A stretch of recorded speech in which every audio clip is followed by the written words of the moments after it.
ભાવનગરમાં ગુજરાતની બીજા નંબરની રથયાત્રા જ્યારે નીકળવાની હોય ત્યારે વહીવટીતંત્ર તેમજ પોલીસ તંત્ર સજ્જ બન્યું છે। પોલીસ દ્વારા 17 કિમીના રૂટ પર પેટ્રોલિંગ કરવામાં આવી રહ્યું છે, જેમાં પોલીસ અધિક્ષક સહિત પોલીસ કાફલો જોવા મળ્યો છે। અષાઢી બીજના દિવસે ભગવાન જગન્નાથની રથયાત્રા નીકળવાની છે, ત્યારે પોલીસ બંદોબસ્ત કડક બનતો જાય છે। શહેરના 17 કિમીના મુખ્ય માર્ગો પર ફરનારી આ રથયાત્રાના રૂટ પર પોલીસ દ્વારા ફ્લેગ માર્ચ કરવામાં આવી હતી। સુભાષનગરના ભગવેશ્વર મહાદેવ મંદિરથી આરંભ થનાર રથયાત્રાના સમગ્ર રૂટ પર પોલીસ દ્વારા પેટ્રોલિંગ કરવામાં આવ્યું છે। રૂટમાં આવતી અડચણો તેમજ ટ્રાફિકને ડાયવર્ટ કરવો તેમજ કયા માર્ગને કેટલા સમય સુધી વન વે રાખવો તે બાબતની માહિતી તેમજ અન્ય સૂચનો આપવામાં આવ્યા હતા। જેકેએસની ગુજરાતી સાથે હિરેન ભાયાણી, ભાવનગર।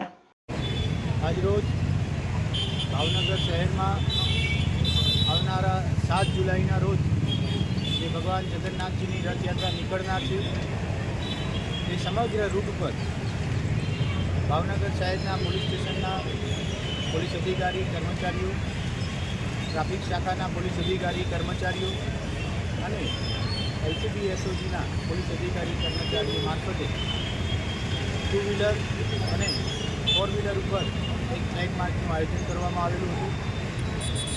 આ ફ્લેગ માર્ચ દરમિયાન 17.5 કિલોમીટરના લાંબા રથયાત્રાના રૂટ ઉપર અલગ અલગ સંવેદનશીલ જગ્યાઓ તથા ટ્રાફિકની દ્રષ્ટિએ જે મહત્ત્વની છે એવા તમામ જગ્યાઓ, સર્કલ અને 4 રસ્તા ઉપર ફ્લેગ માર્ચ રોકી તમામ અધિકારી અને કર્મચારીઓનું બ્રીફિંગ કરવામાં આવેલું।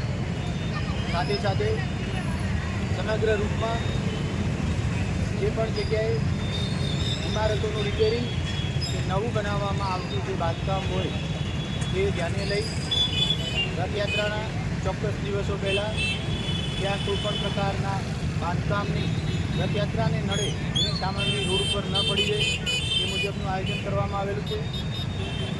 પછી ઘોઘા ગેટ પોલીસ ચોકીથી લઈ હલુરિયા ચોક સુધીનો જે વિસ્તાર છે એ વિસ્તારમાં પોલીસ અધિકારી અને કર્મચારીઓ મારફતે ફૂટ પેટ્રોલિંગનું આયોજન કરવામાં આવેલું હતું।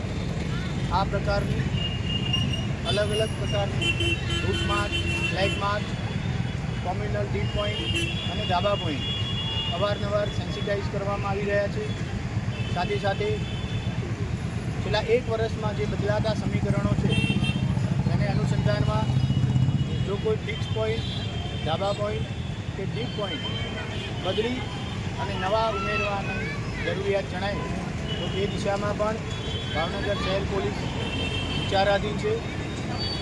અન્ય એક વસ્તુ જે બેરિકેડ રથયાત્રાના રૂટને સરળતાથી પસાર કરી શકાય એ માટે ટ્રાફિક ડાયવર્ઝન માટે લગાવવામાં આવે છે, એમાં પણ આજે એનાલિસિસ કરવામાં આવ્યું। જો ફિક્સ બેરિકેડની જરૂર ન હોય તો ત્યાં મૂવિંગ બેરિકેડ રાખી ટ્રાફિક ઓછામાં ઓછી અગવડ ઊભી થાય એ પ્રકારે તમામ પગલાં લેવામાં આવી રહ્યા છે।